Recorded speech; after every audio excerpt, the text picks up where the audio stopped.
کیا تنگ دستی کا تعلق سستی یا پوستی پن سے ہے یا آزمائش ہے؟ دونوں سے ہے. کبھی اللہ کی طرف سے ہوتا ہے, آپ پوری محنت کر لو, اللہ رزق کے دروازے نہیں کھولتا, اور کبھی آپ کچھ بھی نہیں کر رہے ہوتے, رزق برس رہا ہوتا ہے آپ کے اوپر. بڑے بڑے پوستی ہم نے دیکھے ہیں, نوٹ گننے کا ٹائم نہیں ہے ان کے پاس, تو اللہ کی طرف سے ہے یہ. لیکن نارملی اللہ کا جو قاعدہ ہے کہ جو محنت کرتا ہے اس کو پھل ملتا ہے, بشرطے کہ محنت صحیح زاویے پہ کرے. وہ عام طور پہ ایسا ہی ملتا ہے. قرآن نے کہا من کان یرید العاجلہ عجلنا لہ فیہا ما نشاء لمن نرید, جو اس دنیا کی زندگی کے لیے کوشش کرے گا تو جتنی ہم چاہیں گے اور جس کو چاہیں گے اس کو دے دیں گے. تو پتہ چلا کہ کوشش پہ بھی دنیا ملتی ہے, لیکن کتنی ملتی ہے؟ جتنی اللہ چاہتا ہے, اور جس کو اللہ چاہتا ہے.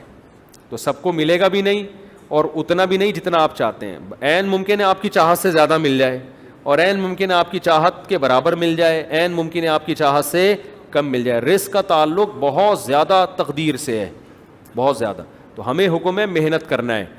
تو فائدہ یہ ہوگا محنت کا کہ محنت کرنے کے بعد اگر رزق نہیں ملا تو صبر کا ثواب ملے گا.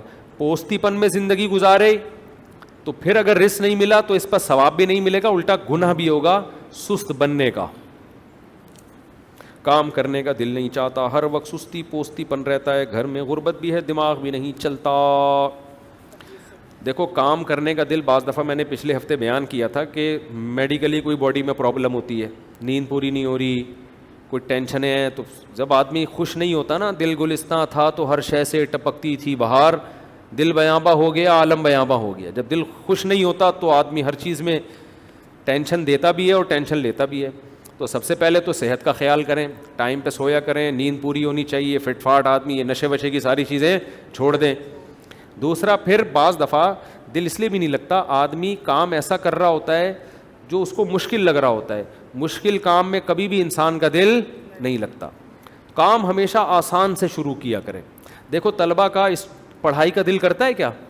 نہیں کرتا. کیوں؟ کتاب کھول کے بیٹھتے ہیں, سمجھ میں ہی نہیں آ رہی ہوتی, اس لیے کہ وہ کتاب ان کی مینٹل لیول سے اوپر کی چیز ہوتی. آسان سے ہمیشہ چیز شروع کیا کرو. میں اس کو ایک مثال سے سمجھاتا ہوں. جاگنگ کا دل اگر نہیں کرتا نا, اب آپ نے پہلے دن یہ تگڑ تگڑ دوڑنا شروع کر دیا تو اور دل ختم ہو جائے گا آپ کا.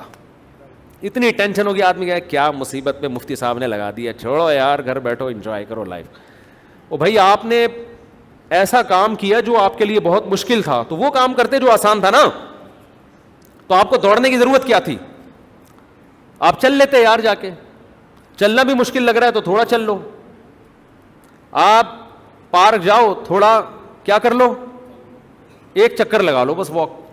ایک چکر تو آسان ہوتا ہے نا, ایک چکر واکنگ کا لگا دیا آپ نے, ڈیلی کرنی ہے ایک چکر واکنگ, تھوڑا سا اسٹیمنا بڑھ جائے گا.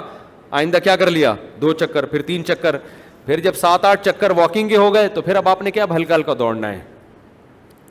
تو پورا پارک کا چکر میں جاگنگ مشکل ہے تو یار آدھا چکر دوڑ لو یار. تو آسان سے جب آپ مشکل کی طرف جاتے ہیں تو دل بھی لگتا ہے, مزہ بھی آتا ہے. پھر جب آدھا چکر, پھر تھوڑے دنوں بعد 1 چکر, پھر ایسا چکر کہ کتے آگے اور آپ پیچھے, پھر ایسا مزہ آئے گا. پڑھائی کا بھی ایسا ہے بھائی, جتنا پڑھا جو سمجھ میں آ رہا ہے نا, آسان کتاب لو. آپ نے انگلش سیکھنی ہے, آپ مشکل کتاب سے شروع نہ کرو, آپ بالکل A for apple B for balloon سے شروع کرو. آپ B سے بغیرت اور C سے K سے کمینہ, معذرت کے ساتھ آج کل تو یہ چل رہا ہے یوٹیوب پہ.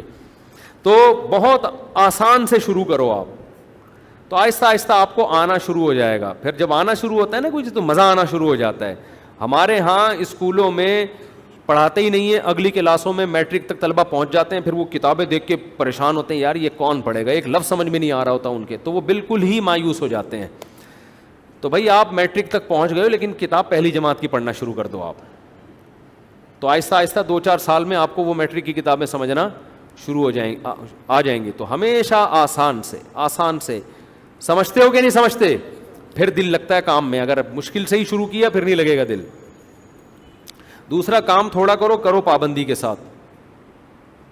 کام تھوڑا کرو پابندی کے ساتھ, تو اس سے بھی بڑا فائدہ ہوتا ہے. کام زیادہ کر لیا ایک دن جوش میں آ کے آدمی مایوس ہو جاتا ہے اس سے. تھوڑا کرو اور تھوڑا شوق باقی رکھ کے چھوڑو اس کو. تھوڑا شوق باقی رکھ کے چھوڑو گے نا تو اگلے دن دوبارہ شوق رہے گا. اتنا کر لیا, اتنا تھک گئے کہ اب دوبارہ دل ہی نہیں چاہ رہا, تو اس سے بھی بڑا نقصان ہوتا ہے.